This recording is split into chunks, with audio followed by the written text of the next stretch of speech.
Good morning, guys. Good morning, and welcome to Island Tea, where Jade is wilding already for the morning. But I just want you to know that you're here with your faves, Kevin and Azem, and of course, as I mentioned, featuring Jade, Gwenny Gwen, Adita, CPL Matter, Stewart, Empress Barbie Johnson. Good morning. It is Friday. Jade, give me some energy. I do have energy. All the energy I just gave before the show. With your nonsense you were saying. What? What did you say? They're going to say I say. I mean, that, you know. You're like a politician. What are you saying? I am. Oh boy, I don't know. Is it? No, look. See, for some people that may be considered a compliment. For me, I'm on the fence. Well, I stop there.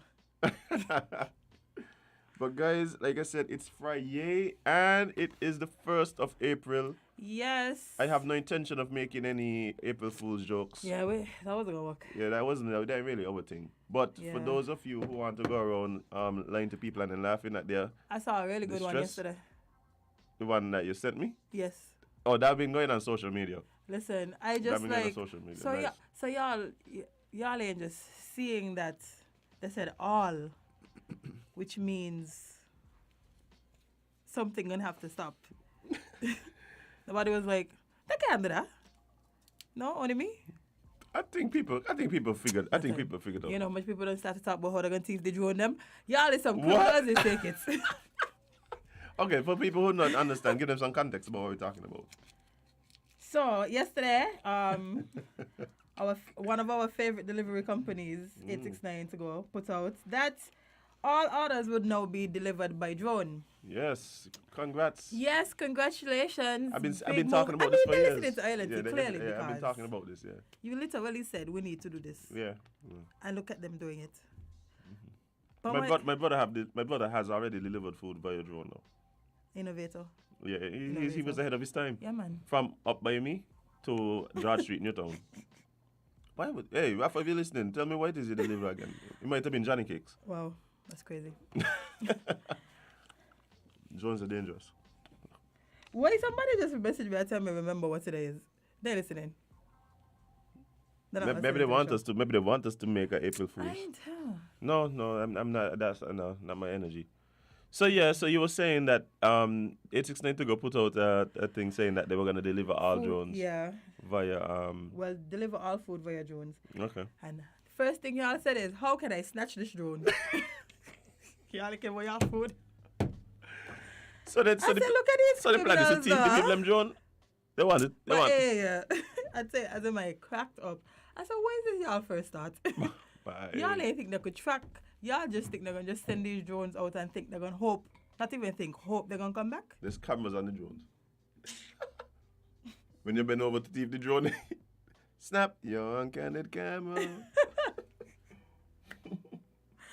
Oh dear, Candid Camera think it would be hilarious, I'm pretty sure. Yo, I hadn't even thought about that, but that you were. would be hilarious. I'm not going to lie to you. Jade, we have. Hey, you know, I'm gonna tell you what the joke is. Somebody needs to just hire us. We have amazing ideas for content. Yeah. Ooh, who's this popping up? Our good friend over in Antigua? Yeah, that seems to be I think so. Let's see if they're there. just about in a second. Okay. Yeah. Okay. But yeah, guys, you can't steal drones, and we're pretty sure that yes, it was an April Fool's prank and a very good one, and An excellent one. it was done the way it should be done. Kudos to whoever pulled that off. Yeah. That's the way it should be done. No one was hurt. No. Nobody got any was put in any precarious positions No. because of it. Matter of fact, a lot of y'all showed y'all characters. As a matter of fact. We needed to see that. JJ asked me this morning why it is I know these things. Google. It's because you see what I'm going to do now is Google. what I usually do. Google it. So like now I'm asking origins of April Fools. It's a good question. Mm-hmm. Oh, hold on. Before we give them the answer, our friend is ready. Hey, let's go. Good morning. Good morning. How are you, sir? I am fine, thank you. I've been listening to you all for the last minute or two, Googling April Fool's origins. Yeah, It's yeah, a yeah, good thing yeah, to yeah. know. We aim to educate our listeners Yes. on the pertinent topics of the day. Yes. And what more pertinent topic could there be on April 1st than the origin of April Fools? I don't disagree with you at all, my friend. I don't disagree with you at all. How are you doing? We are doing well. Happy that it's another Friday where we could come and hang out with you and your listeners over there in Antigua on Observer Radio. It's always a pleasure. Yeah, the pleasure is equally ours as well. And hello to you, Jade, and everyone in St. Kitts, Nevis. I'm getting that urge. I haven't seen St. Kitts in a while. Certainly not since before the pandemic, and that's not good. So I don't I, know. I, Visit I could tell you, overdue. Darren. Uh, I can tell you, Darren. You may not be fully aware, but I can tell you, as a result of you not being here in Saint Kitts for so long, your soul is obviously weeping, and you need to come to Saint Kitts. Lord have mercy. I understand. I understand. And I am sympathetic to St. Kitts because, well, my story, which I've repeated a few times, Right. of my family ancestry over at Gingerland in Nevis. So that's where it all began for me. Well, at least on my mother's side of the family. But yeah, how are things over in St. Kitts? And where's our special guest? Our special guest actually just walked into the studio. I would Oh, love to. Let's make sure that he's all settled. Yes, he has his headphones on. Look, this is a guy. all He's a right. friend of the show. He's been Definitely. here several times, and he loves to Okay. comment. He loves to comment on what we're talking about and correct us when we're wrong. But in studio, guys, we have the Honorable John L. Powell joining us this morning. Minister, how you doing? Good morning to everybody. Doing well. Hope you are as well. Yes, and of course, you know that we are right now part of the regional link up. So we're talking to Darren, who is live with us via Zoom, and of course, his listeners and Observer Radio are part of the conversation as well. Well, good morning, Darren. Good morning Good. to Antigua and Barbuda, and everybody who's tuned in. Always good to be able to talk to people, especially if we further afield than just think it's in Nevis. Well, Janelle, Nice firstly, meeting you go ahead, Darren. virtually. Hmm. No, I was just saying thank you very much, sir, and it's nice meeting you, albeit virtually. Pleasure. Darren, I have a small All complaint, right. for the minister, early before we even get deep into it. Well, For the last, I would say almost, a let's say, month and a half. no, before even that, Jade, at least since last summer, Mm-hmm. I have been trying to get me a Mhm. Patriots jersey, Oh. and he comes in here in the most stunning Patriots jersey, ain't bring none for me. I don't understand. And it's Customized. customized. I don't. Customized. Anyway, it is what it is. You know, Yeah. I It See see the feels like benefits either. of being it a feels member like of you. parliament and a minister of cabinet or a member of cabinet. You have certain privileges and entitlements, maybe. No, What no, you no. say This is actually a management shirt, Oh, management Oh. excuse polo. me. Oh, sorry, I So apologize. yeah, that is a privilege of being the minister of sport. When it comes to the jerseys, remember it's not a government thing; it's a private team, and I custom as much as you do because they brought in like I think it was like 100 jerseys the day before the finals or something like that. I think there was some shipping issue when it came to that. So I've already advised that they can't come back into St. Kitts without proper jerseys this year for Well, CPL. maybe that's why they went to Guyana. No, for no, the no, no. next That's 3 just the years. finals. But what I can say is, I have I've completed negotiations with CPL for 2022, and that is now before cabinet. Hopefully, we'll be able to deal with it on Monday. Uh, all things being equal, we are going to be in for a significant treat. Um, yes, the finals have gone to Guyana, but I got something special up my sleeve for Okay, St. Kitts and Okay, Nevis. okay. Well, I know Darren has been one who has been following, the state of affairs here in I St. mean, Kitts. I'm sure he has some questions He for actually the has minister. caused some state of affairs in St. Yeah, Kitts. that's So, true. you're right. You My definitely has some lawyers, questions. my lawyers, ever present listening. Yeah. Well, if I may, since I've been invited to ask the question, I just want to say this morning, 1st of April 2022, how are things, the state of affairs between the various parties making up the coalition that governs the Federation of St. Kitts Nevis? Your characterization, your perception, your assessment. Well, we're going straight into it. Yeah. There's no doubt, no secret that there are certain issues that currently exist within the Team Unity administration.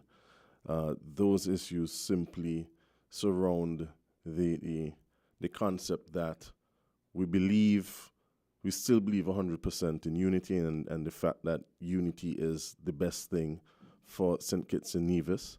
And what we certainly as a party within the People's Action Movement, of which I'm a part and I'm actually the chair, is that all partners must live up to the promises that were made, not just to each other, but to the people.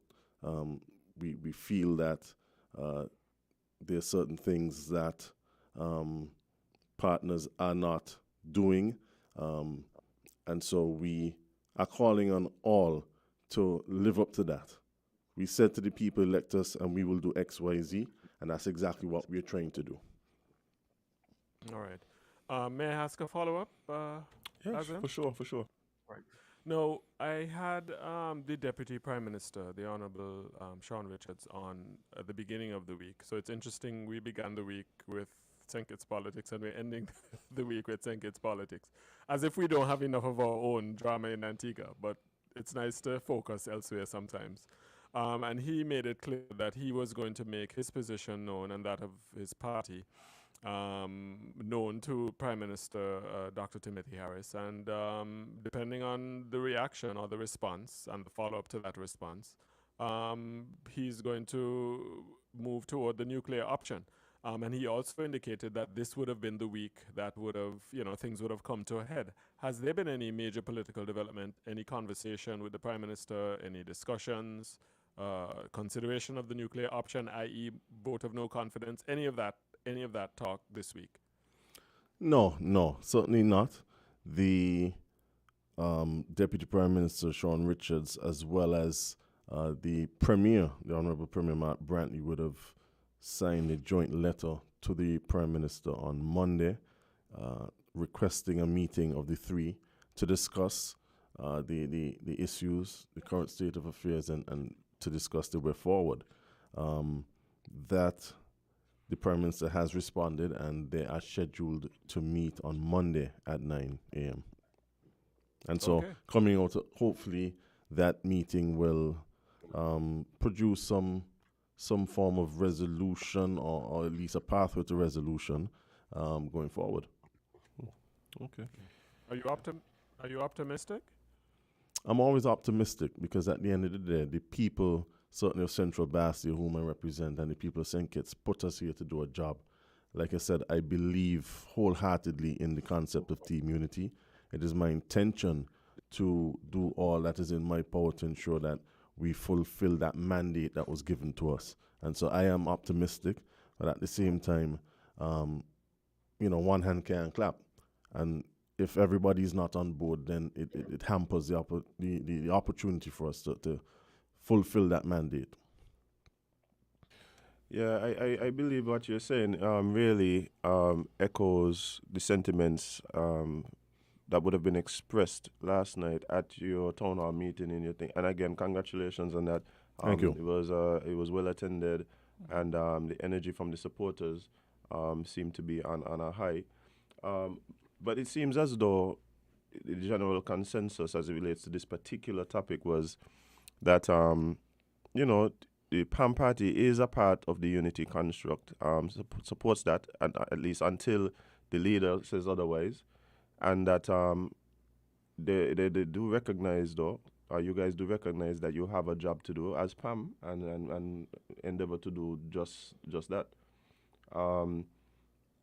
I believe that, and also it was very interesting to hear calls from some of the candidates speaking about are urging the supporters to almost hold strain in a sense, and believe that the promises kept by the candidates would be kept.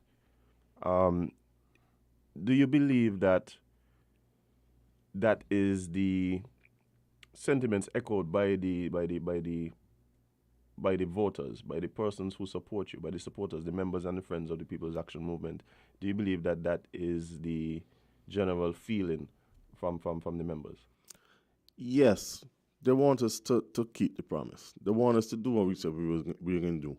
For years, as the youngest member of the team, as a young person, for years, we keep saying, well, we put politicians in there and they make all these promises and then they never fulfill. And now I have an opportunity to right that wrong, to actually do what I have been calling for others to do, and then to be frustrated to a certain extent. A year and change in is a bit disheartening, but at the same time, I have faith. I have faith that we can resolve this issue and move forward so that we can satisfy the electorate. This is not about any personal promises to each other. This is simply just saying, look, we said we're going to do something. Don't hamper us from doing it. I think that is what the people want. For sure. Okay. JD? Well, as him echoed just now, he said your town hall meeting was well attended, and the people had some concerns. From some of the snippets that are making the rounds this morning, for you, which one was most pertinent? Which one really touched you and made you realize that there's something else that you need to be doing? Well, let me first of all use the opportunity to thank all those that came out last night to the town hall. It was very well attended. I was happy to see so many young people from within the area there. I think that is what resonates to me the most, that we were able to pull these young people out without gimmicks, without tricks. They came to hear what we had to say. What resonated most with me, based on the persons who did get up and ask questions, not many of them were, if any at all, were really specific to Central Bastille. But I think generally speaking, what would have come out is jobs. That's issue number 1, 2, 3 right now. I think certainly in Central and nationally, jobs, and how can we create employment for persons. And for me, this is one of the sticking points. I look at the STEP program that we have. I appreciate that program had gotten out of hand, so to speak. You had 4,000 people on STEP. We know a lot of them weren't working, weren't doing anything. People who not living in St. Kitts on STEP and getting paid money, while at the same time you have legitimate, honest persons who want to work but couldn't get on. That program has been cleaned up significantly. I believe the numbers have been cut almost in half. And we've been told for so long, we're cleaning up the STEP program. We are doing an audit and we're doing all of these things, but it is taking too long. And at a point in time where persons need to work, persons want to work, persons are hungry, we need to make these opportunities available to people. Certainly from my standpoint as a minister of government, I can tell you that there's so many areas within my ministries where we do need the support. We need extra hands on deck. And so it's not just a matter of, a political trick where you're going to give some fellas some work to go cut grass. Right. We have legitimate jobs that I think we need to have people in place for. And so we have that need. We have the option of STEP, but it's taking too long to be dealt with. And so we are saying, come on, guys, let's step it up and you've done what needs to be done. Present it to the cabinet and let us see how we can move forward and employ these persons within a reasonable environment. Yeah. I think that the issue of jobs is definitely a tough one. But go ahead, Darren. What is the unemployment rate in St. Kitts? Is that a figure that's published, or is that a statistic that's available? It is one. Forgive me for not having it at hand, but it is one that is available. Okay. I think that Okay. I think So your statistics department publishes this regularly. Yes, I believe the Department of Labor, in conjunction with Social Uh-huh. Security, update this figure on a regular basis. Okay. All right. Thank you. Go yeah. ahead, Azam. Sorry. Yeah, my big problem with this step program is the fact that I somehow missed out on the thing. I wish I could have got 2 months of that, but hey, it ain't for everybody, I guess. But outside of this step program, understanding that unemployment is definitely a major issue, particularly at this time. Mm-hmm. What other avenues does your government have planned to increase the unemployment rate? To decrease it, To you mean? increase it. To increase the employment rate. Yeah. Unemployment. Oh, Yeah. Through things like Them want put people out of bread. but through things like construction, for example, by starting the Basia High School, which finally I think we're at that point now. Through major projects like the Basia High School, through encouraging investment in hotels, for example, encouraging investments in other industries, whether it be farming, whether it be the marijuana industry, through what is now a growing tourism industry again. The government can't hire everybody, and so we want to foster an environment whereby you can have a thriving private sector which can pull these people in. And so I think these are the things that we need to do. We have a new prison, which is not a major project, which has been approved and hopefully starting very shortly. And I think by providing an environment for these sort of expansions to foster, we can then create opportunities indirectly. I think I heard you mention last night actually of a program that would appeal to entrepreneurs, and I think it had something to do with some training or something to that effect. Is there something in your plans?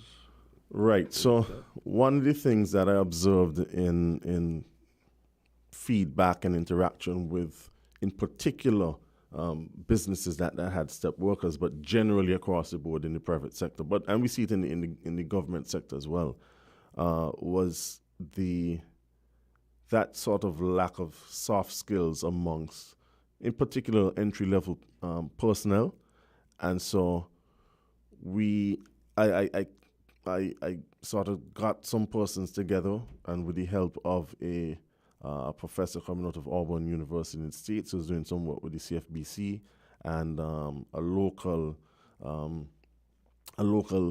person, we have been working on a preparation for the World of Work program. And what it does is it's a short-term training program which provides soft skill training to persons. So I'm talking about how to dress properly when you're going to work, how to speak properly, how to communicate and work along with colleagues, with co-workers, conflict resolution, things as simple as how to properly answer the phone etiquette, social media etiquette, different things like that. And that is really targeted, because the reality is there's a gap. There's a gap between when you finish school and you start working, and persons are not, too many people are going into employment and not being seen to have a lot of those soft skills. And I think ultimately what it does is it creates a higher standard in terms of our workforce at the entry level, as well as to improve customer service across the line. Ultimately, what I would like to see is, you want to go on step and get paid by the government to work in private businesses or elsewhere. Well, this must be part of the training. STEP is supposed to be a training program. Well, let's make this a part of the training. If you're not prepared to go and do this soft skills training, then you really ain't serious about going to get paid. Right. Minister Powell, if you could just, for the benefit of some of our listeners who don't know what the STEP program is, could you just give a quick crash course, if you will, of STEP? Sure. So it is it is supposed to be a short term training program. Ultimately, it was meant to last for about 6 months, and whereby the government foots the bill, the wage bill for persons to uh, train, apprentice, whether it be within the government sector or within the private sector. Somewhere along the way, Okay. that program has got seriously politicized, and so you have persons who have been on step for 10 years as opposed to 6 months. This is one of the things that we've been trying to do in terms of weaning persons off of it and really creating that true training aspect of it at this point in time, so that it is not just seen as an easy way to make money. Yeah, understood. And just well, we have a similar program here, which similarly has been. I don't know how much of an issue it is on the political hustings at the moment, but yes, we have a similar program here. I'm not sure if the design is exactly the same, but what you just said sounds very familiar. I just smiled to myself when I heard you, especially the part about it being politicized and people being on it for much longer than originally intended. You're a young man. Are you the youngest person in Parliament? I am the youngest person in the cabinet in the government. I think in Parliament, I think there are two persons who might be a little younger than I am in the Parliament. What is it like being a young politician in St. Kitts Nevis? I mean, the young politicians here, who are very few, they have their own experiences and they recount it from time to time. What is your experience? It's a really interesting experience because you come in as a young person wanting to change the status quo, wanting to change the way in which things are done, but you're surrounded by a number of seasoned politicians and persons within the political sphere who tend to have the attitude, well, this is how it's been done. This is how we do things. And, for me, I believe after 20, 30, 40 years of doing things the same way, we need to change because it is evident to everybody out there. So many areas within government, within the system, where it is not efficient, where it is not working at its best, where we can fix it. And so you have that that sort of bright-eyed dream that look, you could come in here and change the world. I know that's not possible entirely, but at least you could start somewhere and start planting that seed of changing the way we do things, looking at things from a different perspective. But I think I'm heard. My opinion is taken on. I make sure that I'm heard, and I can honestly say I can see we are making inroads. I just welcome more young people coming on board at this level, so that we can really make those changes. A follow up, What's Darren? your background? Lawyer by training. So you're a lawyer, attorney at training. Okay, thanks a lot. Go ahead, Azam. Sorry. Yeah, one of the programs that I know you've been passionate about and mentioned again recently is the construction of a commercial area at the Irishtown Bay Road. I must admit that seems like such an ambitious undertaking, but I am hearing that you are actually well on the way to make that a reality. Where are we at in terms of that coming to fruition? Well, let me start off by saying I remember when I'm old enough to remember when they were building the Southeast Peninsula Road, and that was ambitious. Let's call it the road to nowhere. When they were building Port Zante, that was under Palm government. When we were building Port Zante, and it was ambitious and very different. And now these are two major infrastructural projects in the country, and economic projects, and so I'm not worrying about that with this one. But for some context, one of the things that I sort of started promoting was the concept of a boardwalk along the Irish Town Bay Road. As excuse me, from an infrastructural standpoint, that road, that Bay Road, is inadequate, um, structurally as well as practically, with the increase in traffic and persons living in that area. The road is too small. It's been undermined in certain areas, and so you get hurricanes and heavy storms. You have the sea going into those houses. Literally, the ocean goes up into those houses, and so I came up with the concept of a boardwalk along that stretch of road, which would give us an opportunity to shore up the road, make it wider, to alleviate the traffic congestion.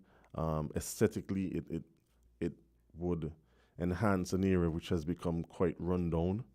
When cruise ships come in, that is the first thing they see in St. Kitts when the cruise ships come in. I have had the opportunity to actually speak with a number of persons, and one in particular has really taken the concept on board. And I can't call names, but I can say a number of discussions with major engineering, international engineering companies has taken place, and I am scheduled to go and have a further meeting now to actually see an initial sketch of what could be done in that area. And what they have done is taken my basic vision and enhanced it. And so the suggestion is to not just have a boardwalk, but to do some form of land reclamation similar to what was done at Port Zante, and to create a commercial space within this project, which would not just enhance that waterfront, but create those economic opportunities for locals. One of the things that we've identified with Port Zante is that because of the cost of it, the local buying is minimal. Not many locals, very, very few locals actually own land at Port Zante. It's all foreign based. And so this is something that we want to counter and ensure that this new commercial project is 100% local investment for that to turn around in our local economy. Okay, well, you mentioned a commercial space. What type of business are you looking to target for that space?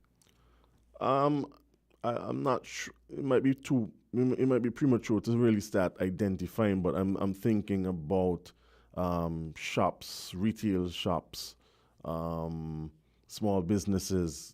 Depending on what it is, depending on what the plan is, you may have different sections targeting different industries. Maybe small cottage industry. You have a lot of young people making so many different things now, particularly coming out of COVID. They've found talents. And so these are some of the people we want to try and target. All right. Listen, folks, we are almost, just about out of time. At least I am just about out of time. I suspect the conversation will continue on your end, but it was really refreshing hearing, one of the Caribbean's youthful politicians and members of parliament and member of cabinet joining us this morning and giving his perspective on the development of his country. And I'm inspired. Thank you very much, Honorable Janelle Powell. Nice meeting you. Thank you. Pleasure to meet you as well. It was good to be able to have a discussion with you and getting that sort of outside perspective. I'm not sure that this conversation will go as viral as the one you had with the Deputy Prime Minister, but it was still a pleasure indeed. Well, I didn't know about that until after the fact. And people didn't think it. Yeah, Darren, you're causing confusion in St. Kitts, but I mean, the man was speaking his mind. And I like when people speak their mind, to be honest. That's what makes it refreshing, So, regards to the Honorable Sean Richards, and certainly best regards to you, Honorable Janelle Powell. Thank you. Same to you. Well, Darren, All it right. has been a Jada, pleasure as always. It's been a pleasure as always. By the way, just a plug, just a big up for you. One person reached out to me maybe 2 days ago. Darren, that fella Azem, I mean, you look at him and he looks so unassuming, and he has his, his dreads and whatnot in his shades, but he's extremely smart. He don't underestimate it. I said yes, he is extremely smart. So some people are paying attention to your smarts, sir. I may have to tone it down a bit. Don't want to. You're letting them in on your Yeah, secrets. letting them in. But thanks to your listener. I really appreciate it. Say that again. Jade, his head is filling up the studio. His head is swelling. No, it hasn't started swelling as yet. Nah. Oh, okay. Anyway, Jade, you have your fans as well, but today's Azem's day to be bigged up. He deserves it. He deserves So I it. appreciate thank you it. so much. All right. Blessings, both of you, and to your special guest, and continue to enjoy the discussion. But we have to take our leave at this time. Thank you so much. Always great joining you, esteemed colleagues. I appreciate it. You take care and enjoy the rest of your week, and the weekend, and as well as your listeners there in Antigua and across the Caribbean. Thank you so much for joining us today. You're very welcome. It's just us in general now. Good company. I mean, If I have the, I could say that, right? yeah, I think it's. JP2 in the house. They're Don't worry. going to label you so. But yeah, every day I get a new label. I don't understand. Every day. Last night, right? A woman said, "And I listen, you hear the song kind of pale patient." I said, "But miss, you the one just the other day called me a label." She said, "Yeah, but I was listening. Again. You switch it." And then she gave me a big hug, so I know I was safe. Aww. But then but yeah, John, I think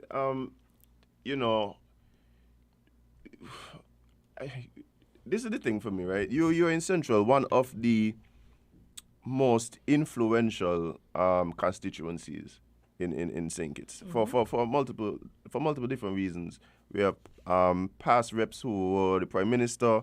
I think something that's been said time and time again, and I think it was mentioned again last night, that there hasn't been a government formed without constituency two. Once. 2015. Right? So most of the time, this constituency does play a big role in the direction of the country and things like that. And so being the rep, I think that it's an incredible mantle. And when we start looking at what is needed in the constituency, and you've addressed a lot of these issues, one of them that keeps coming up is the issue of housing, as well as the abandoned homes and empty lots, in and around the area.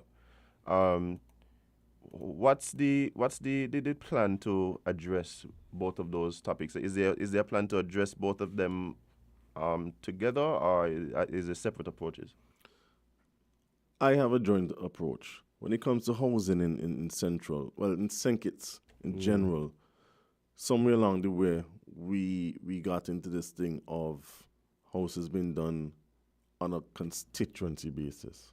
The problem with that is Central is the tiniest constituency in the entire country physically. If you look at the breakup, the layout of constituencies, is like a dot, a little piece of thing.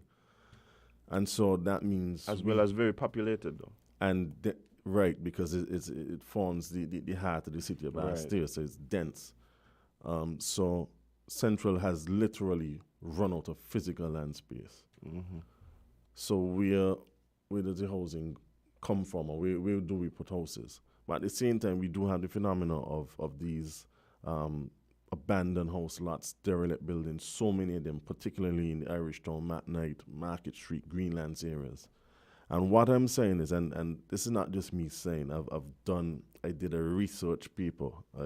I went back to school, came up with basically a legal opinion outlining how, using the Public Health Act, the Minister of Health can deem these properties public nuisance, and we, as a result of that, can instruct crews, hopefully made up of young persons from in the area so they can make a little money, to go in and clean these areas. Excuse me, even if it means demolition and all this thing, and also to maintain them, This is all provided for within the Public Health Act. Whatever the cost of that is tacked on to your house and land tax. The majority of these properties are subject to some sort of probate matter. And by that I mean the owner died donkeys of years ago, and there's some family confusion. Nobody has probated the property, and it's just left there. The property tax is accumulating in many instances. The outstanding tax on the property is more than the actual value of the property. Right, correct. So what I'm saying is, look, let us use the Public Health Act, deem them a public nuisance as they are. They look bad, they smell bad, they're harboring rats and insects. They've been used for criminal activity. Right. Let's clean them out. Clean them out. That's employment for people. Let us then establish proper lots using planning. It could be standalone homes. It could be apartment buildings. It could be townhouses, including commercial space, and repurpose these properties, making them available to the people, particularly within the central Bastille area. I think going that route, as I said, creates employment for people because it's going to be a major task to clean them out. Secondly, because of the nature of the acquisition of the properties, the government is only recouping its tax. Yeah, that's so the property then becomes, you can make those properties available at very, very low rates. I don't believe in giving away land for free, but you can make it extremely cheap for persons and affordable for persons to buy. And so that is my solution. I wrote like a 8 or 9 page proposal. This was something I did back in like about 2016, 17, which I had presented to my colleagues. I was not in government at the time, and something that I'm still pushing to get done. Yeah, I think I think when we start talking about some of these types of programs, right? Programs that are aimed at uplifting persons are dealing with a public health issue.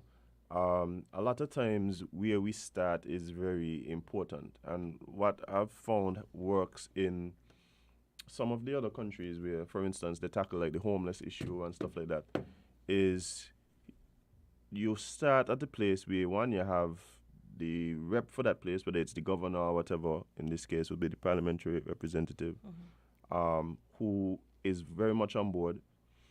And also you start in a place where the problem is maybe it could become an example for how the rest of the country can deal with the issue. Absolutely. So in this case, I do believe that Central Bastille, in particular, can really benefit from such a program. I'm really hoping that this happens. I remember being in Central Bastille as a child, and remembering all those shops down Fort Thomas Road, and I really want to see that area get back to the potential that it has, and the big role that it played, especially commercially in St. Kitts.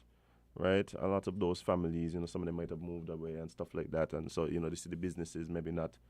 I just sometimes the as generations go on, people move into different industries and stuff like that.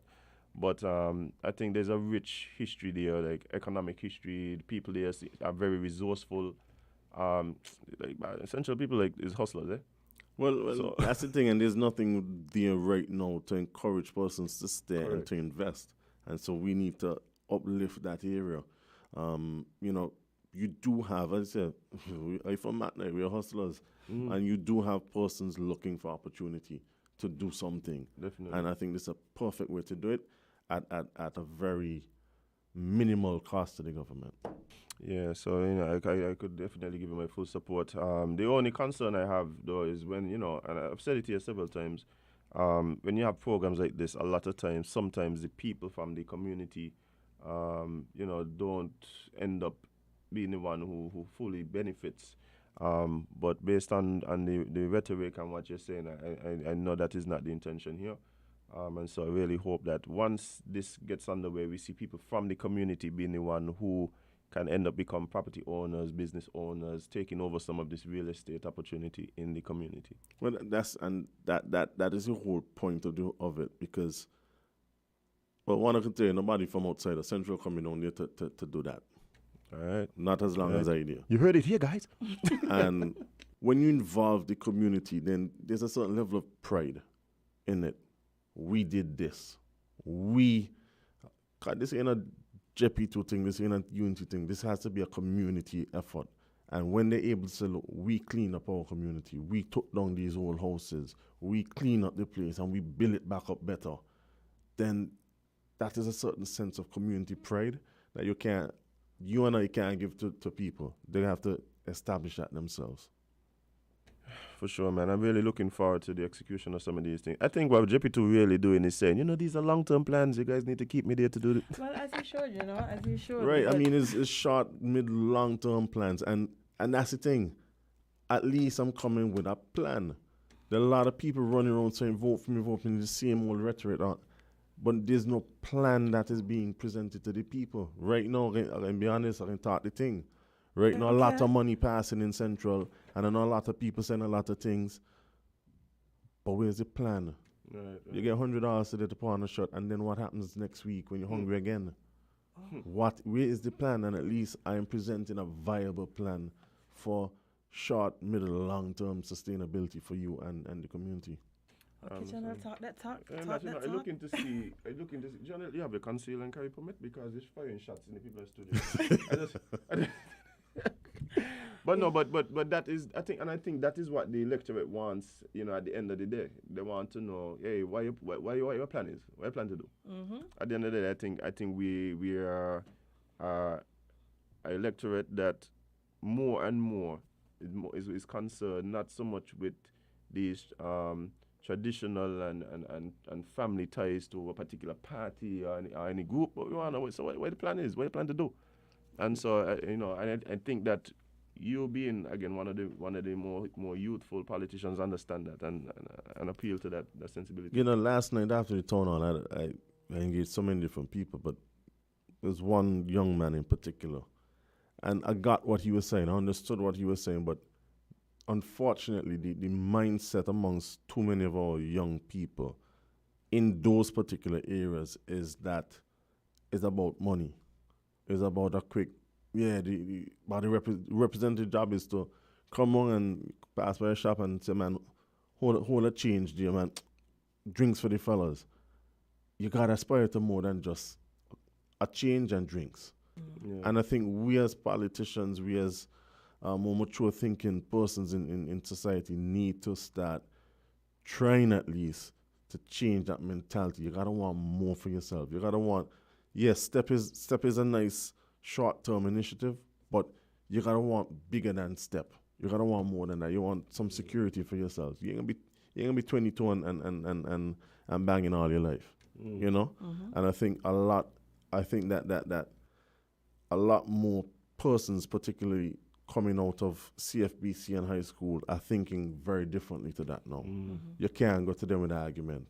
And as you said, this thing about, boy, I come from a PAM family and my parents are Labour, that done with now. Yeah, right. These persons, I mean, I've started a series of youth forums. We had a really good one a couple months ago. With all the craziness that's going on, the one I had planned for this week, we've had to push it back by a week or two. And these young people coming at you with issues, with proper issues. It is so refreshing. They ain't coming and ask you about no step job, and they come in with real issues. Look, employment, long-term employment, entrepreneurship, higher level Future. education. They look into the future. They look into the future. Yeah. And so, I'm happy to see it. I'm happy to see that. But we need to elevate this thing about ghetto and this ghetto mentality. Nothing wrong with the ghetto, you come from the ghetto, but we gotta want to inspire persons to do better than just this ghetto mentality and hustling mentality. Well, speaking of the youths, recently the airways were buzzing a little bit with your recent trip to Dubai with the kids. Tell us how was that? Let's hear from the camel's mouth.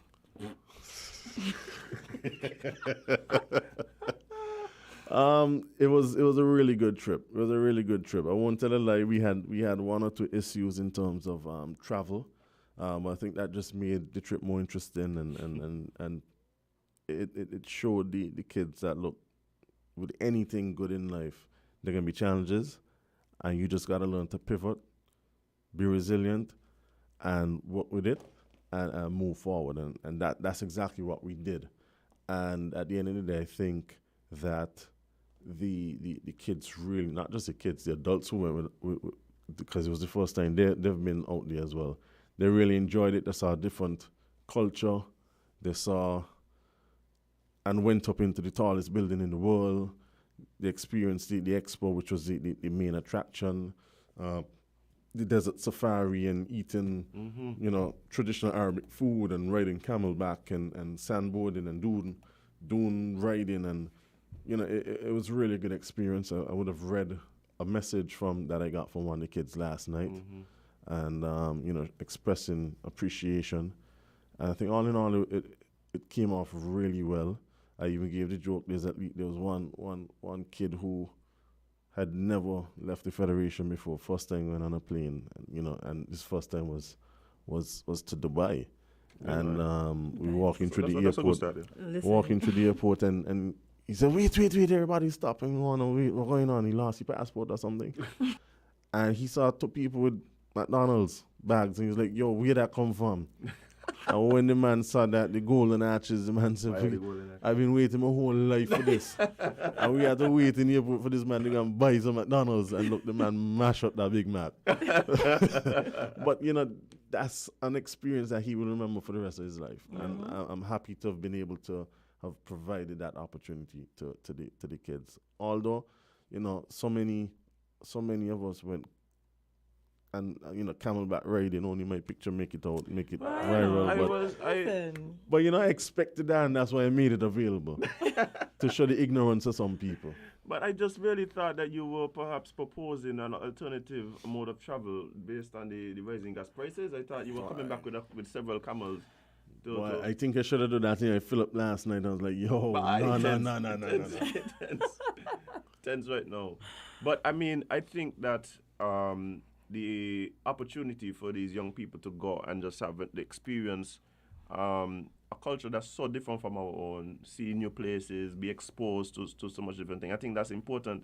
I've been saying here for some time that we need to be liaisons. yeah, we've been saying that for sure. But I've been saying that I really hope that in the future we could find some way to expose more of our young people to some of these experiences, man. Like, if it could be a part of your fifth farm, or the summer before fifth farm, you achieve something. This is a way to, reward you or whatever. Or even if it's a matter that you express interest in certain areas, and through our foreign relations, you're able to go to a place where you could, experience a place that is developed in this thing. That I think something like that could go a long way in just developing the human resource as we go forward. So I'm happy. Hopefully this could be, a pilot to something like that. But this was definitely, I could imagine the experience these children had, and I'm sure they'll never forget it. Yeah, and it's something that I hope that can be a regular thing. Obviously, after this experience, I do it very differently. But I hope it's something that we can do regularly. It might not be Dubai, it might be somewhere else next time. Precisely. We've just approved, the cabinet has just approved our participation in the next World Expo, which is in Japan. In a year or two from now, and so that might be an opportunity as well. But we gotta start thinking outside of the box, showing our young people that there's more to the world than just the 68 square miles that we live on, and hopefully through those experiences, they can improve themselves to come back and help to improve our own federation based on what they experience and they see and they learn outside. Yeah, man. Well, you definitely have our support where that is concerned. But unfortunately, time is fast spent, and we're gonna have to move on. We have some other guests coming in. But of course, thank you so much for taking the time out and coming and hanging out with us here on Island Tea this morning, man. You're always welcome. Friend of the show for sure. A fave? He's a fave now? Yeah, man. Just easy, so the man's a fave? How long I have to work together to be a fave? Okay. Anyway, I found your fave now. So. Well, I can take it in and I can take it. It's always a pleasure to be here. Again, I find the discourse on Island Tea to be quite refreshing. it's I think the listenership has expanded tremendously. So many people I hear, old and young, talking about, they listen to this show. I listen all the time. Sometimes I send a little message, hey, I think really so it go. I know Jeppy to name the call often on this, Yeah, man, me you bet. sneezing. But no, I really enjoy being here and listening to you when I'm not. Oh man, I appreciate it so Yeah, we much. appreciate you, And thanks man. again. Thanks All a right, lot man. again. Bless up to everybody. Have a good weekend. Have a safe weekend, and you know, let's move forward together. Because if we don't do that, then things can't work out how they're supposed to work out. Totally agree. Yeah. Totally Sure. agree. Well, guys, we're gonna take a short break and be right back with more Island Tea right here on Min Media SKN. Stick and stay. Hola everybody, it's your boy SA. Here's your Value Mart IGA Value Club Blue Tag Special running March 24 to April 6. Campbell Chunky Soups $11.99. Fiora Bar Tissue $19.99. Palmolive Dish Detergent $9.99. Essential Everyday Pancake Syrups $8.99. Essential Everyday Sliced Single Cheeses $8.99. Essential Everyday Barbecue Sauces $5.99. And now, our very low weekly value deals. Skippy Peanut Butter $12.99. Final Touch Fabric Softener $12.99. IGA Essential Everyday Salad Dressing $7.99. Mueller's Pasta $4.99. Post Honey Bunches of Oats Family Size $17.99. IGA or Essential Everyday Frozen Vegetables $6.99. Shop smart, shop value mart.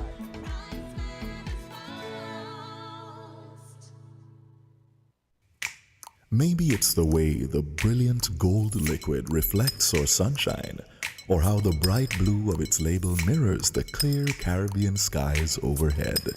Maybe it's the fresh, crisp taste of this beastly cold beer on a scorching hot day. Maybe it's even the way it brings us all together. But one thing is for sure, Carib is very much a part of who we are wherever we're from in the Caribbean. Carib, it's the way we play. Drink responsibly.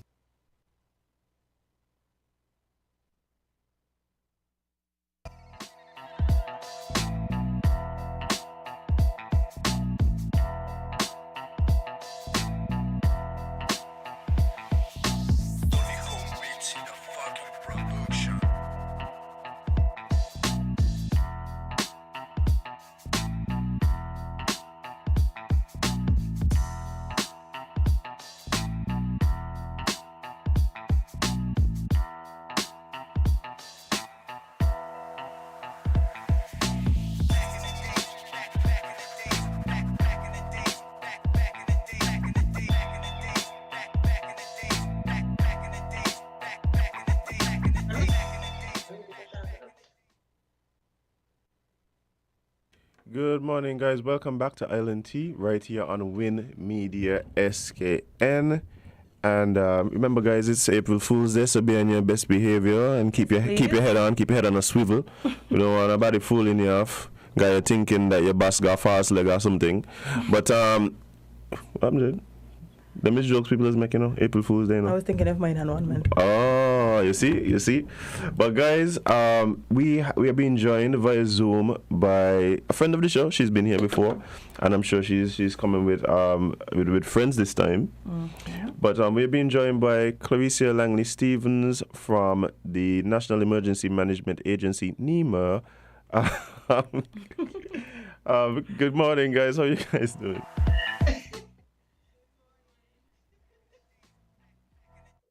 Good morning. Good morning. Good morning. You guys are doing good? Yes, we are. All right. We're an island tea, of course. You know. Anything less to be uncivilized. But guys, it is a pleasure to have you. Clarissa, the listeners know who you are. But I see you are joined by a friend, I guess. Could you, or your guest, introduce who's joining us this morning? Wonderful. So I have with me this morning Mrs. Orita Lennon Petty, our planning officer here at NEMA. And she's actually responsible for Um, the exercise that we're going to talk about that we would have had in Old Road and Fairchild's last Friday. All right. Well, welcome to the show. I'm happy you could join us this morning. But Clarissa, yes, last time you were here, you did let us know that things were on the horizon and that you guys were getting ready to go into a series of exercises. And yes, you mentioned that it was gonna be in the Old Road Virtuals area. Just remind our listeners what that was and tell us a bit about it. So on Friday, as a part of Caribbean Wave 2022, NEMA and NDMD, we would have engaged the NEMA District Number 4, particularly the communities of Old Road and Virchals, in a simulation exercise to deal with emergency evacuation as a result of the communities being impacted by a tsunami. Of course, on Friday in the early afternoon, we experienced an earthquake, and that sort of set the tone for the type of response that we were hoping to get, on the alertness of the general public, not even just those in Oldwood, because it was felt island wide. As a matter of fact, when we did our assessment of the earthquake itself, it was just off the coast of Black Rocks. So it was literally in St. Kitts. That's the way the epicenter would have been recorded. Oh, So that's wow. how close it was to home. And as much as persons are saying that it felt really, really strong, it was just a 3.7 magnitude earthquake. So that's why we felt the impact so much. Now, on the 10th of March, we celebrate uh, Caribbean Wave Day. We only did the communications exercise, which you guys actually participated in. That is the sound that we spoke about the last time, where we played that sound and we had a message to say, in the event that you hear the sound, persons need to respond or evacuate wherever they are based on the message that we sent. So that's the sound that will be used to preempt any exercise that we have going forward, because it's something that is being piloted. Now, Mrs. Petty would have led the charge of the exercise in Old Road, Virtuals, and I'll just let her tell you more about it and the objectives of that exercise, and we'll talk about how it went down in terms of the execution and the response of the community. Hi, good morning. Morning. So on Friday 25th, we did a tsunami evacuation exercise in Birches and Oldwood area. The exercise focused on the response of the residents because we wanted to see how they would they ignore the message to evacuate, or would they actually adhere to it and go to the assembly points. And we also wanted to test their knowledge of the assembly points. And we were dealing with two different communities, Virtuals being a bit more quieter, and Old, it's the party village in that area. So that was one of the objectives of the exercise. We also wanted to test the response of the first responders, of course, that is police, fire, and health. And so we were able to meet those objectives, as we were able to test each area that we would have wanted to. So, I mean, with this exercise, what was the outcome? Did the expected response happen, or what was the response from, in particular, the residents of the area? They say, I mean, instead me studying them, then I can finish me cooking thing. Like, what was the response from the residents? But I would say that the response was expected because we got a mixture of persons saying, "Oh, it's just an exercise, me studying with that." We had others who actually went to the assembly point. In fact, one particular person, she was doing a barbecue chicken, she packed up everything in a vehicle and actually evacuated to the assembly point, and that was good. The numbers of persons actually moving, they were not as high, but I think when we were planning, that was one of the things that we discussed, that the response may not be as we want it to be. And but at the end of the day, that actually tells us something. So we still wanted to test it, because we need to know how many Yeah. persons would actually adhere to the message.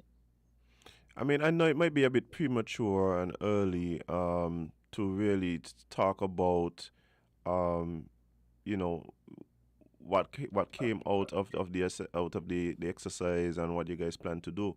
But I believe just on an early assessment, is there anything that you could let us know that you guys discovered, something that might have been surprising or something that might have hinted, hey, this is the direction we need to go with this, whether it be we need to do more of these exercises, more education, etc. I think, truth be told, the persons in Old, I mean, when you do an exercise on a Friday, where Mm, everybody enjoying and unwinding, the last thing you want is to be able to move. And we are trying to condition persons to realize that, these hazards, they don't have a conscience, they don't have a clock. They come at any given time because it was actually the first time the agency engaged in a nighttime exercise because the exercise was at night. mm-hmm, mm-hmm. And Oh. I think, yeah, a Friday night where everybody lying in and hanging Uh, out, yeah, that was a challenge for us. However, I think with education and awareness, we were able to impact some, not everybody. Right. However, we also realize that we need to do more work in terms of helping persons to understand the importance of responding or even knowing that they live in a tsunami hazard zone and that is what we expect of them. I think because we've not been impacted, we are not proactive people by nature. We are reactive, and it means that something has to happen for us to be able to move. And we're trying to change the culture that, other persons would have experienced tsunami. So we know that tsunamis are real. Mm-hmm. And when we come to a community that is in a tsunami hazard zone, we want you to understand that whatever happened in Asia and Indonesia and Japan, these things could easily be our reality. And I mean, when you look at the size of seconds and you see water can go from one side to the next very easily in some communities. So we kind of want persons to just get the idea that when the agencies speak, that you listen. And if we instruct you to move, you move because we know more than you. You're trusting us as the technical experts to be emergency responders with our stakeholders, such as police and fire, EMT, Red Cross, NEMA district volunteers. So when we say move, we want you to move, as the case may be. And for us, luckily, our evacuation sites are further inland or uphill, as we Mm, would say, head to higher ground. right. And that's very easy for us because of our geographical, location and how our island is laid out and so forth. So we want persons to just practice moving inland. Hills, No, go do hills. not. Do not drive. Don't drive. Because if all of us got the same bright idea of getting into our vehicles and evacuating, we will create more of a situation than we really want. Understood, understood. I mean, I'm happy to hear that. The exercise really did give you guys some insight into what the present situation is in terms of people's response and knowledge of what to do in these types of emergency. I think you mentioned, um, well, you mentioned the earthquake that we had last week. I think it was almost ironic that that happened, and on the same day that we were supposed to have this exercise. I know, Um, right? but even in a situation like that, right now looking back, I'm thinking to myself like, what should I have expected from the National Emergency Management Agency in terms of, hey, there's an earthquake. What should I have been looking for? Cause to be honest, I was laying on 4 sheet and I just kind of cool out, like, so, Oh well, I was what was doing scared awake by by the rumbling yes, and the and tumbling. then I had to put it into some type of logical perspective. So whatever I made up in my head is what I thought happened, and then I just went back to sleep, and it was not an earthquake. So in a case Yeah, like that, what should we have expected? I mean, of course, luckily, there was no huge fallout in terms of tsunami or anything like that. Hmm. But in the event of something like that, what should we have expected? So after we would have officially confirmed that there was an earthquake, because we started getting unofficial calls from the general public saying, I was sitting down or I was standing and the earth started shaking. So, that's your person that like to panic. Mm-hmm. In fact, someone even asked if that was the start of the exercise. I could Like we're imagine. that powerful. Like we're that powerful, huh? And so what we did was we actually put out a press release to say that, we are currently monitoring the situation. We would have gotten uncomfortable reports. And then when we would have gotten the official report, and that was from UAE Seismic Research Center, then we also shared that in terms of the magnitude and location of the earthquake to not just let the general public know what you felt was an actual event. Okay, so And no tsunami was coming. oh, lovely, And that lovely, was Listen, lovely. small wins, eh? Small wins. Thank God for small mercies. But I mean, in terms of even the press release, like, is that sent to the local media houses? Is it And is there somewhere? Yes. Is there somewhere that we could kind of keep up with these releases? Is it on your social media? Like, what's the best way for us to try and keep up with what's going on? Because everybody don't really listen radio unless they're listening to Island T. Yeah, we do multimedia approach where it's sent to all media houses and it's also put on our social media page, which is NEMA SKN, and our WhatsApp as well, which is the NEMA's telephone number 4665100. You can also, so we encourage persons, of course, to like the page and to also follow UAE Seismic Research Center as they are our focal point for any seismic related hazard that is earthquake. Okay, I get that. So perhaps it's good, Jade, if you're on social media, Facebook, etc. Yeah, you follow the you Nima you're gonna pages, man. follow the NEMA page and make sure you get the notifications for any post and stuff like that. That might serve to to put you in the loop Yes. with what's Yes. happening. All right. Well, guys, thank you for all the work that you guys have been doing. But is there any final words before before we wrap up the interview? Yeah, let's start getting ready for the 2022 Atlantic hurricane season. That's the 1st of June. But you don't come with your heavy news them now. Good know, Friday, people are gonna lime come talk about hurricane season. season. Anyway, I know you gotta do it. So it's alright. But yeah, definitely, guys. Don't wait till the last minute to start preparing. Get your list together. Start stocking up on your batteries and all of them things. So make sure you And flash you up sound your like looking. you sound like you've heard this speech before. It's Yes, worth I it. have. We've given it. We have, and we try to do the same thing. Encourage our listeners to to prepare and be ready for That's what's right. going on. Especially considering the hurricane, they ain't cutting the style lately, but they're coming Well, fast and furious. And we will avail ourselves to come back and, just speak more in depth about the predictions. Because, I mean, the prediction has already stated that it's going to be an above average season. And I mean, an above average season coming out of the advent of COVID and all of these things. So we just need to, really prepare in advance. Yeah, for sure. Can I make a request? Let me say, I'm issuing an official invitation to you and your colleagues that when we hear of any impending hurricanes, come on Island to let our listeners know. And I really appreciate that. So we Wonderful. provide the space for you to be able to do that. We accept. We're happy. All right, lovely. Well, thank you, ladies, so much for joining us. Continue to do the good work there at NEMA. And we look forward to talking to you again soon. Thank you for having Thanks us. for Have a having good day. Have a good All Fools Day. Thank you so much. Guys, we're going to take a short break and be right back with more Island Tea right here on Win Media SKN. Stick and stay.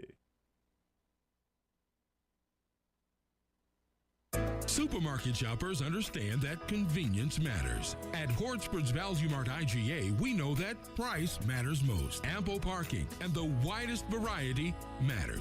At Hortsport's Value Mart IGA, we know that price matters most. Clean, spacious aisles and the highest level of customer service all matter. At Hortsport's Value Mart IGA, price matters most. We've renewed our commitment to guarantee the lowest prices in the Federation. Why? Because we understand that in this tough economic environment, price matters most. Shop smart. Shop Value Mart, where price matters most. Farms Estate Nevis and Wellington Road, St. Kitts. Price matters most.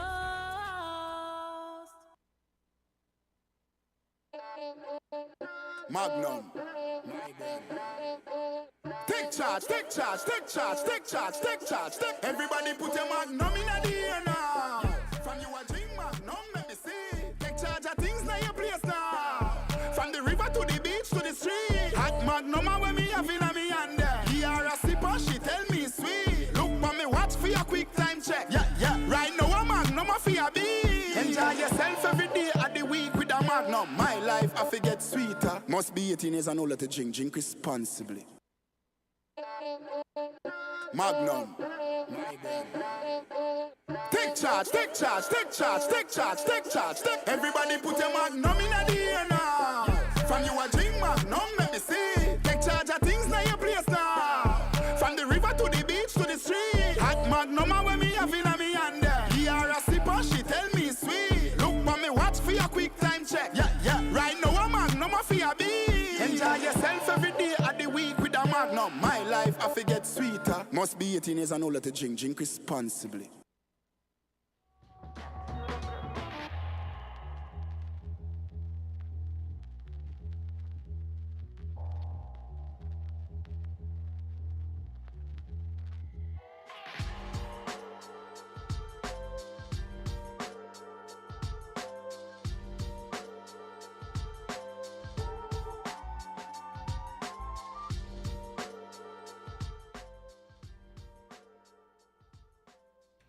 Good morning, guys. Welcome back to Island Tea. With your fave, Azem. I'm claiming it now. 3 months, Jade. I had to be on the show here every day before I was a fave. 3 months. Anyway, I'm not salty. I'm not salty. I'm not salty. I don't feel no way. I think I feel no way. Me feel no way. But guys, we're back with more Island Tea right here with Media SKN. We're gonna jump into an interview in just a few minutes. But before we do, we're just gonna give you a short update on one of the stories that we had been following. And not an update on the story. His name just keeps coming up in all sorts of things. Listen, I don't know how it keep popping back up on our radar, but out of Antigua and Barbuda, and of course, St. Kitts has to be in it. Of course. We like being things, you? Apparently. We like to be in things. Anyway, St. Kitts media reports about Chuxi campaign funding is a malicious lie. Oh Lord, Chuxi again. UPP says. What Chuxi now? What Chuxi now? It's a malicious lie. Oh, okay. Says Harold Lovell, leader of the United Progressive Party (UPP), in response to a claim out of St. Kitts and Nevis about potential source of party's campaign funding. A March 29th SKN News article reported that Lovell, an Indian businessman, Mahal Chuxi, had a meeting during which Chuxi promised to fund the UPP's political campaign. The story claimed Chuxi, in exchange, wanted Lovell's help avoiding charges facing him in native India. Reasonable. I mean, listen, where is it going to go to? Where is it going? Yeah. The article went on to allege that the two met at an unnamed Italian restaurant in Antigua, owned by one Richard Parker, who overheard the conversation. This is the report. And then the report coming out as gets. Embarrassing us. Oh my gosh. Just embarrassing us. Oh boy. According to the release from the people going back there to eat? If this was true. Like, no, but the man ain't doing, the owner ain't doing that there. Because the owner going to walk out. But when I done bust this story, who come back here come eat? I know. Imagine you there with your... Oh, he could be seen as a upstanding citizen. No, Jade, because you're just there thinking. Yeah, you might think he's an upstanding citizen. But that don't mean you're carrying your female friend who may or may not be your wife there to eat. Yeah, they're going to be like, you're going to snitch. Yeah, he's a snitch. If you snitch on Chuck, he's going to snitch on me. Imagine that. Listen. The UPP said it has investigated the SKN story. Stop saying SKN. And been reliably informed that it was fabricated by a division who is a spin-off of Gaston, bro. Why we always gotta be in Antigua business? Why we? When we ain't I'm sorry. When we ain't torturing people on the boat and they legal boat. We like to be in things, you know. We like to be in things because how we getting this? How are we getting this further? Who is the spinner for Gaston Brownie Nevis? Reveal yourself to the public. 1 minute, we on a boat torturing people for Antiguans. Next minute, we got Antiguans leaving, they are on boat coming here. Next thing now, we busy trying to undermine the UPP in Antigua. Why are we playing What with is paper that? politics? What's going on? We have bigger fish to fry here, please. But moving Please. forward, quickly on this conversation, I guess like this is something that always comes up, right? The idea of campaign funding and what it means when you take money from somebody for your campaign, right? Now, let's say this was true, right, Jade? You was gonna be vexed with them for taking, We're taking it? yeah. Like if the deal is, look, I'll fund the campaign. Y'all could get in and do all the good things you want to do for the country. Work for the people, Yeah. right? Work for the people. Execute all of these amazing plans that you have for the development of your country. All you need to do is don't send me in India. I mean, it's small win. That's a deal the country should make. Listen, on the grand scheme of things, right? On the grand scheme of things here. If I was in his position, not talking as me, I'm talking as him. Who chooks? Yeah, I would do it too. Or Harry Lovell. Both. Okay, I got you. If I needed this amount of campaign funds to be able to serve the people of the country to my best ability, to do all the things that I have promised in my manifesto and on my platforms, to change the direction of the country for the better. And all I had to sacrifice is Chuxi, not going back to India. Small win. Small place to pay. What? Listen. I think, but this is the thing, right? For me, we always, when we hear people talk about campaign financing and people giving money, the question is always what they want in return. But you always recognize that the people only seem to have an issue when it's private people giving money and want something in return for them. If it's a big company, nobody does watch no face here. No. If certain big supermarkets go and give a small, 100,000 to a campaign, nobody's watching none. But if I want to give a little 100,000, everybody, what you want for that there? You think the company want something too? Maybe they forget that part. Or they just allow because they're a bigger company. Remember, the small man can be seen to be, Let me ask you a question. To your knowledge, what is the main source of funds for the campaign for the political parties? I don't know about St. Kitts, but from what I've saw from international entities, it's businesses, big businesses. So I would assume that's the same thing here. Listen. See, the problem I have here, if you ask them, I'm pretty sure they're going to say contributions from members. That would be a nice answer. Jade, Well, nobody how got much nobody are your members be- by these campaigns don't play. These campaigns We millions are of not finding dollars. these members. Millions of dollars. I want to know who these members These are. members is the petition is that They'll jump up and can be. Yeah, The man. same people who saying they need jobs, they don't have no money, things hard, and so where they finding all this money? Message Jordan ask me where they get the money from. He probably listening. Me, I message him. He gonna message me and tell me. But I'm pretty sure if they are asked, the official answer would be contribution from the members. Yeah, some rich members. So I just want to, I don't know about because Somebody's how am I gonna get some members?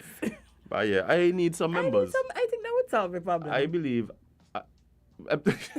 He said you want some too. ILNT, can we get some members? Please. Can ILNT get members? Oh, Our man. funds, trust me, our funds would be way smaller than politicians And we and political parties. And depending on what you want from us, I'm pretty sure it would have less impactful negative impacts on the nation. And we could probably make it happen for sure. Yeah. Like it ain't gonna just be a promise for our votes. I know we keep our That's what I promises. said. Oh, okay. I meant let me know repeat that here. People spicy in the chat this morning, bye. I can't read all of it. You can read that one, yeah. Just don't read the last part. Somebody says outside investors and contractors ask a certain minister. A lot of mercy. Well, I can't really read the minister name, so we can just leave it there. 'cause Oh, I your can't see. glasses ain't working properly. Yeah, but I mean, if it's in here, the AC, something just. But yeah, I do believe that it does raise the issue of, hey, we need to figure these things out. The money coming from somewhere, and there's nothing for free. There's nothing given for free. Not in this. There's nothing given for free. So this yes, I lifetime. think it's something that we need to look at. It's something that we need to explore, and something that you believe that we. Oh, you're shaking the table, boy. Do you believe that we, as the electorate, need to know where you get your money from, so that we can know who outside of us may have Support you, and not only support you, but you may have allegiance to, or may be beholden to, based on the fact that they would have funded your bid to get into power. But it happens with other. Well, as I said, you could probably Google politics of America and find out who funds these candidates. I don't know if you could do the same for here. Well, that's what I'm saying. I think that needs to be something that is you believe that's implemented. something that we need to do? Man. Know who? Yeah, one thing y'all know is where money coming from. So why this wasn't on y'all agenda? Jade, one thing I realize with petitions, right? Everybody does ask a couple questions. Well, one question in particular: where the money went. But they ask you where it coming from. They want where the money come from, and nobody studying about expenses. There is two questions that people tend to not ask. People like to know where the money was spent. Nobody studying, but where the money come from, and nobody studying what was the expenses. But yeah, they like to know where buy it. But why do it? I mean, I say expenses. You know what I'm talking about. Just in terms to facilitate the running of whatever it is we're talking about. People just like to know where buy. Well, and truly, it is. People just like to know who get money, so they know who to go buy. Is that they want to know where they go? They want to know where the money going because they want to know how to follow it. Who has the money? That's why it needs That's to my be. good friend now. That's my good friend. Yeah, man, I'm a cousin. No, this is why they're here. You hear walking down the street, you hear man, you buy a buy. You hear man say, buy, you get a big contract, buy. Drinks are here. Contract is the new thing now. I'm hearing that word more and more lately. Bye. I'm open to any if y'all are offering, if y'all have any on the table that are free. Jade, I could be a nice advisor to somebody. Huh? And they just, what happened is because you just come on the radio and give it for free. That's the problem. They pay you on a man tell me that last night, eh? Okay. A man tell me, he said, watch you.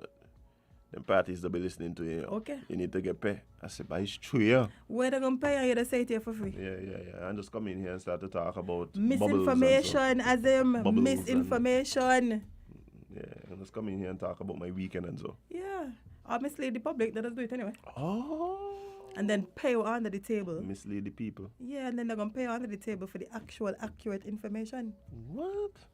I think I'm going to tell you, you're just mismanaging yourself, Jade, I am totally under your management. Please manage me.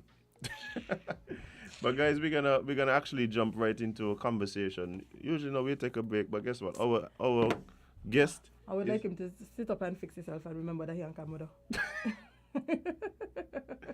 Miss, maybe you're talking to Mr. President now. Oh, sorry. Yes, I'm sorry. Maybe you're talking to Mr. President, guys. We have in studio another friend of the show. These people will just be come hang out with us in the morning. I guess love us. Yeah, you like being here, no? Yeah. Short answer. But usually he's here talking about his exploits in the arts, particularly music, specifically steel pan.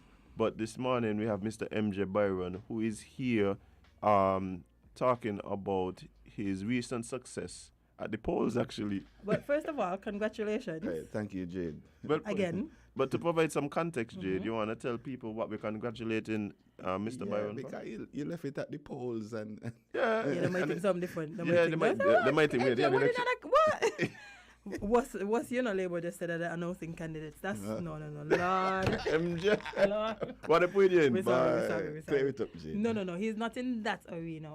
So this week, I think it was Wednesday night, evening. Yes. It was.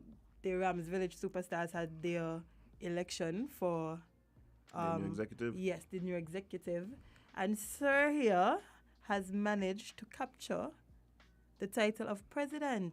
What? Yes, correct. Congratulations, MJ. Thank you. Congratulations. And the things I see last night had no idea that the election went here. Oh, I was following though. I was checking statuses like he win yet. and I know that this is something. Let me not say even that. I know that village football is something that is dear to your heart. So tell us a bit about the experience. Well, good morning to everybody once again. Jade, Azim, thank you for having me home. Yeah. Oh, yes. Yes. But the experience over the last 2 months, 3 months, basically, campaigning, like, it's tiring. That's how I ain't gonna be a politician. People do this for years. Like, no, because as united as village is, it's a big place. A lot of people, a lot of persons are interested in the club. The club is like the heart of the village community, right? And when you talk about village superstars, you talk about a lot of people heart. So we had to campaign to members, we had to campaign to players to get the support based on our vision for the club, based on our ideas for the club. And the whole period has been extremely tiring. I can tell you, late nights, early mornings to late nights, sometimes minutes to 12, after 12. Like, I had to apologize a couple of times. Trust me. Yeah, I could imagine. Yeah, could imagine. Yes. But all that hard work and labor, resulted in you, winning the position that you were up for. Tell us a bit about your team and the new executive at the Village Football Club. Right. So about 4 months ago, I sat down with my now Vice President, Kellyanne Francis, first Vice President, Kellyanne Francis, and to put a team together that we think are professional in the different areas that we know the club need, and who has the club at heart, right? So it was a combination. We want persons who has the club at heart, and it was a task. We spent about 3 weeks doing that, Just picking the right people and putting the right pieces together. Correct, putting the right pieces together. We managed to come up with a very good team, in my estimation. I'm gonna be biased to that. We managed to come up with a very good team, picking persons from different parts of the community. And like I said, we had myself, Kellyanne Francis as the first vice president, Sancha Thompson. Sancha one time. Yeah, as the second vice president. We have Kimar Gilbert. She do not live in the village, but we like to say she had a citizenship by investment to the village. Her son actually plays with the Rams Village Superstars youth team. She and she has been mothering the youth club, the youth teams for more like 2-3 years now. Okay. So she's in. She's qualified, has a passport. So we have Patrice Harris as the PRO. We have as executive members Jalen Warner, Natalie Rollins, Zikoma Kondo, Trevicia Clark, and Jessica Jeffers, who are all successful in the election. So the entire team you guys put forward, everyone won their position? Correct. Well, I come like you put the team together for real. The Avengers of the village. Right. No, because you see, when you believe in your vision, you will sell it better. And I think that is it. Me and Kellyanne were able to sell the vision to the members and the players, and they believed in us. Right. And we intend to keep our word. Our word is our bond to the club. And we tell them, like we said from the start, it takes us to take this club forward. It don't take me as the president, not Kellyanne as the vice president. It takes us, which is the members, the community, players, everybody. Right. And that's the only how we could do that.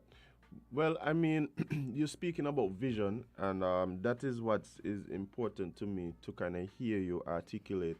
One would be, what were some of the issues that were facing the club prior to your election, and also what would be some of your plans moving forward with the club?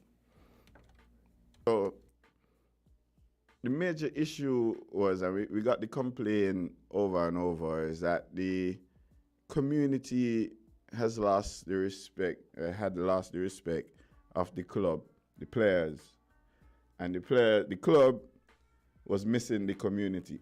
So that link, the support. yeah, the link between there is turmoil. When you have a community team, a community club like that, that link is very, very important. And I think that created a domino effect to a lot of things. That created a domino effect to finances, because your members really generate help. They come to your fundraisers, all them things.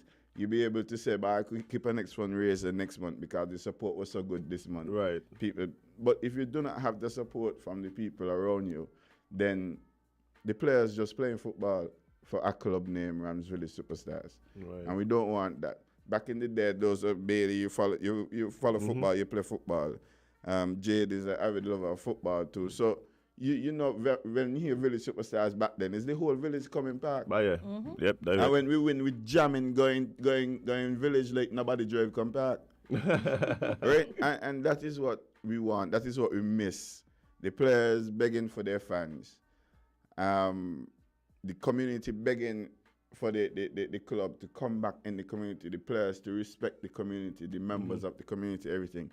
So that for me was one of our main push to get the club back in the community. How we do that?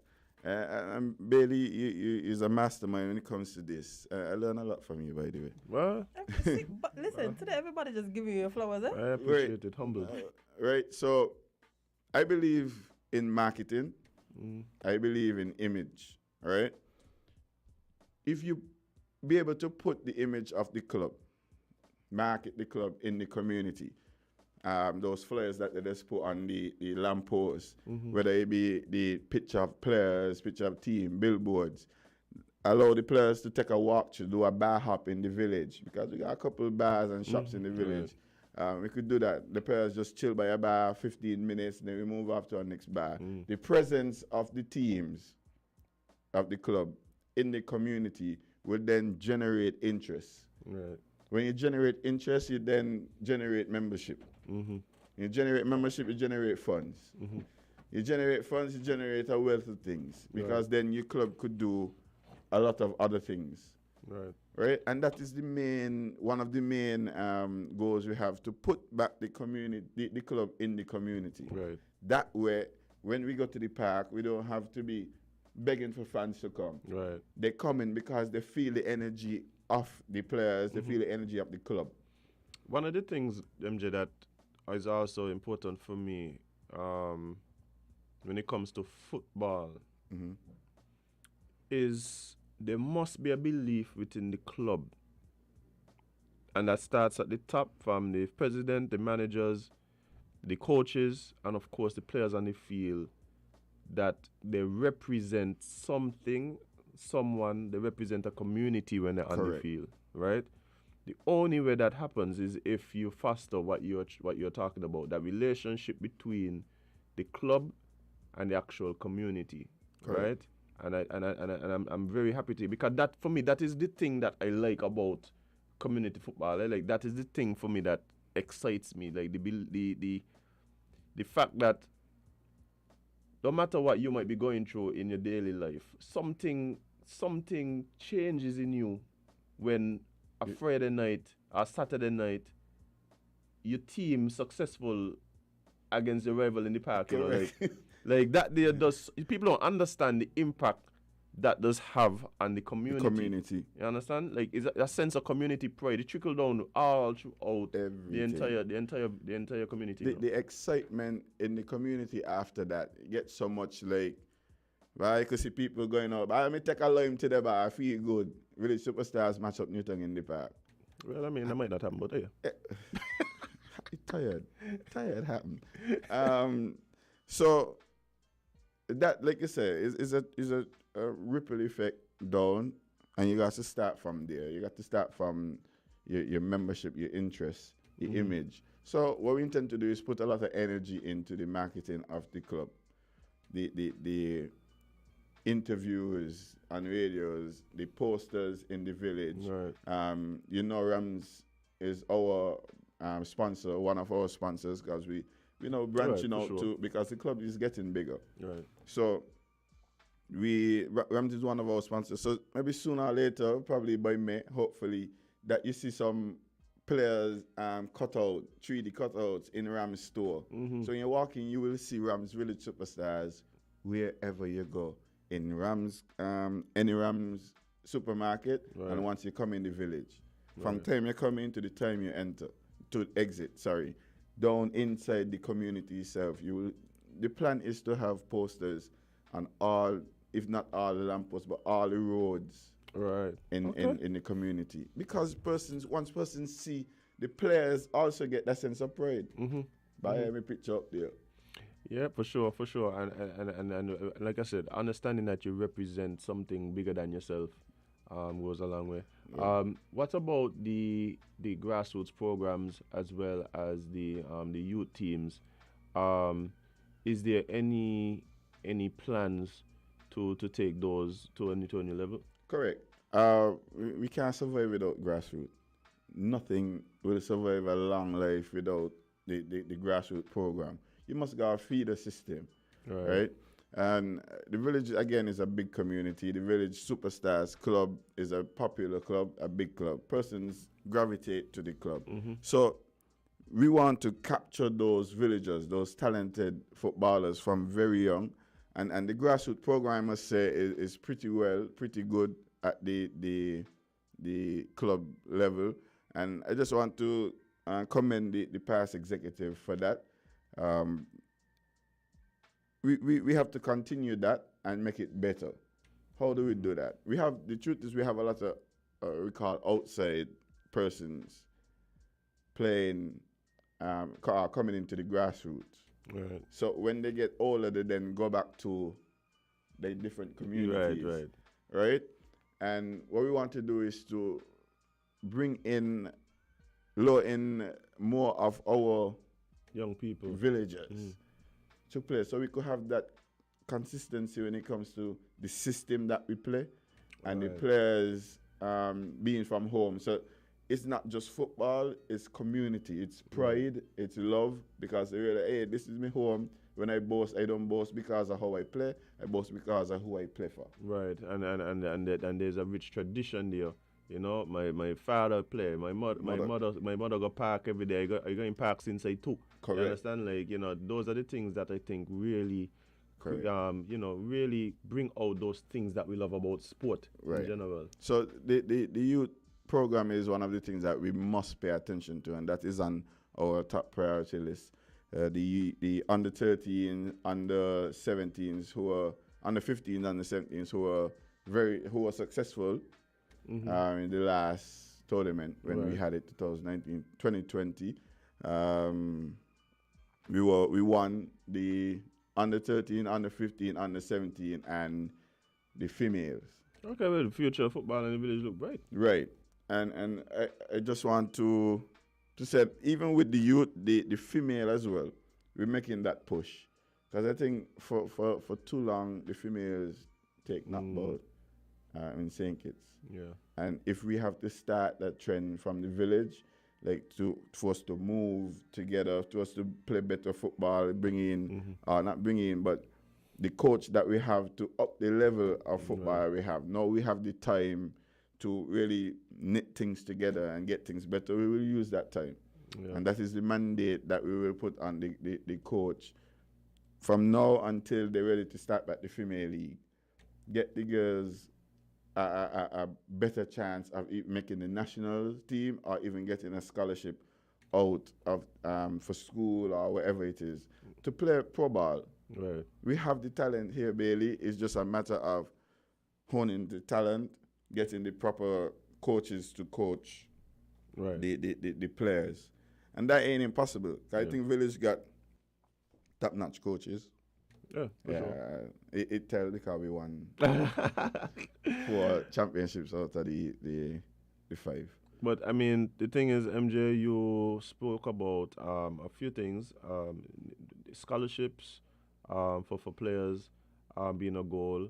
Um, talking about making a national team as well. What is the relationship between the club and the president executive of the SKNFA? And before I even allow you to answer that question, I just want to also big up, a villager on his performance in the recent game against Andorra, Kimari Rogers. Yeah. By watch your muggy hard, me by. I am hoping that his skill that was on full display, and I was very frustrated with the overall performance of the team, but I mean it was hard to deny that that Kimari is a superb football talent. Right.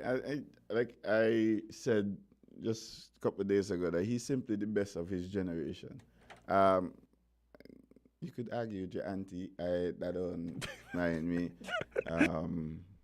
That is how I feel, and based on his skill level, based on his knowledge of the game, based on his performance game after game, based on his attitude towards the game. Right. I mean, I saw this man in the village finals against St. Paul's, injured, groin swollen, and said he wanted to go on the field to try and pull back the game. And when he went down for 10 minutes and dropped down, couldn't go no more. But he was giving his last to the game and to the club. Yeah. Right? And from that, I respect this man on a different level. So big up Kimari Morgan Rogers. Yeah, man. He need to be somewhere out there using his talent to support himself and his family. But I'm shocked that he isn't actually. Yeah, well, MJ don't work on that there. Yeah, we have to start creating the links to connections out there to other clubs. We have the Football Association who you ask about the relationship, and we tend to build that close relationship with the Football Association. It's football, and that is the main goal. It's football, getting the football to be better and better here in our island, because at the end of the day, all of us have to work together to try and get the players where they need to be and the football in St. Kitts where it needs to be. Right? And you get, again, the marketing of football is the games, right? Yeah. If you get the level of football up and up and up, the standard that is, you will get the fans to come because the games get more intense. Yeah, more competitive. And persons like that, right? The community like that. So we as in Village will give Newton 6-0 2 years ago. This year it might be a 1-1 draw. And persons like, so when you go in the finals, this game gonna be tense, man, who gonna win? And that is what persons really look forward to. So the relationship will build if we don't have any right now. It will build because we are all inclusive executive. That is one of our mandates. We want to get everybody involved. Yeah. Village is the best club in the federation, and we need to After Conamy. go back there. After who? After Newtown? After Conamy. What? Oh, I thought it's after Newtown. Because I'm like, yeah, that makes sense, but you know. Newton, okay. Newton struggling to make it in the 6. Imagine they make a final 6 just for Hey, Newton to we're come going off in. topic here. No. We were talking about village and the greatness that you were trying to move forward. Yes. Then don't dip in. I was- You're supposed to listen, drink listen. water. And drink water. Yes. When you hear big people start to talk. Bring us all, I know. Hold on. Big team in the park. We're getting a little ahead of Big team in the ourselves. park talking. She come talk. Right. Anyway, I can't say that guy is a Newton fan too. Right. So sorry. I apologize for both of you.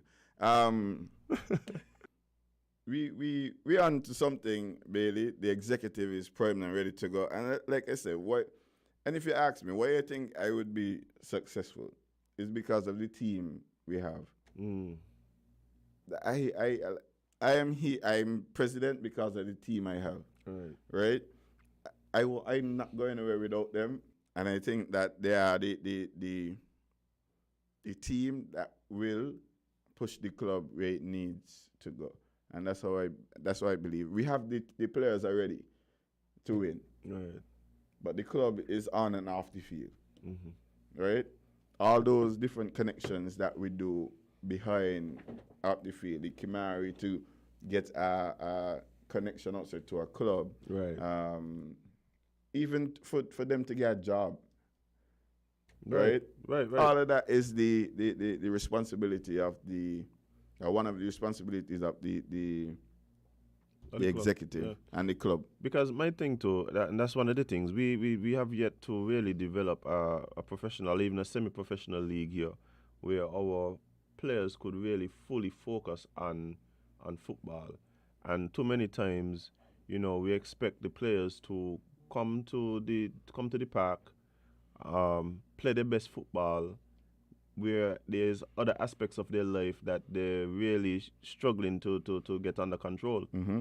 And I think if they are going to be constantly putting their blood, sweat, and tears on the line for the community and for the clubs, then the clubs and the community as well have responsibility to the players to help them where they can. You understand? Correct.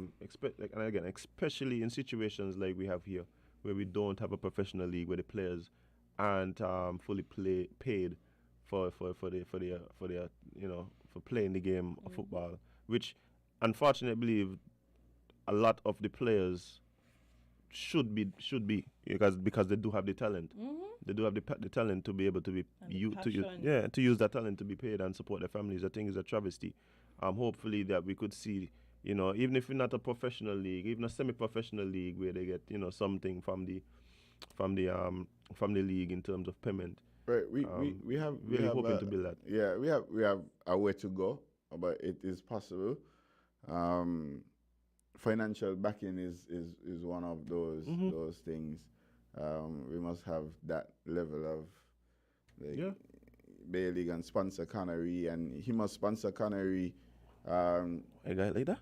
$300,000 US a season, $300,000 EC dollars a season, to be able to pay the players and keep the club afloat. So FIFA got a lot of rules when it comes to these different levels, amateur and semi-pro, professional. Yeah. Mm-hmm. So we have a way to go, but it is not possible. I agree. I think it's possible. I do believe that it has to though be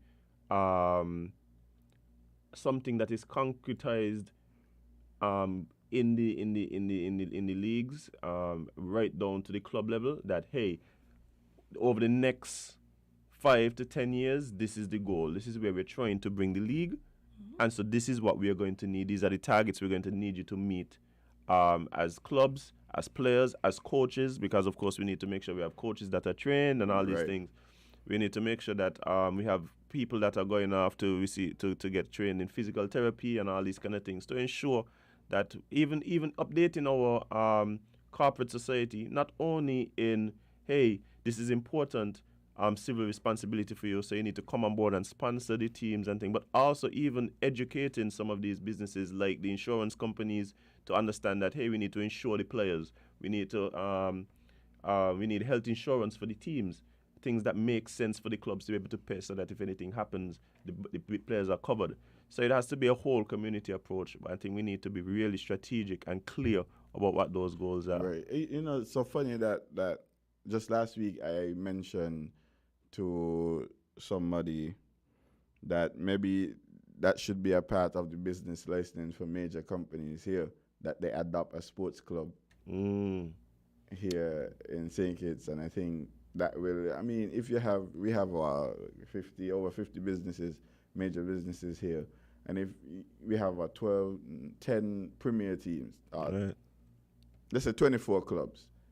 So you see the overlapping of some, and the assistants, and they will go and get other small people will then trickle in, and they do their thing. And I think that will help in a big way, because the truth is a club like Village Superstars could easily finish $60,000. Oh, tough.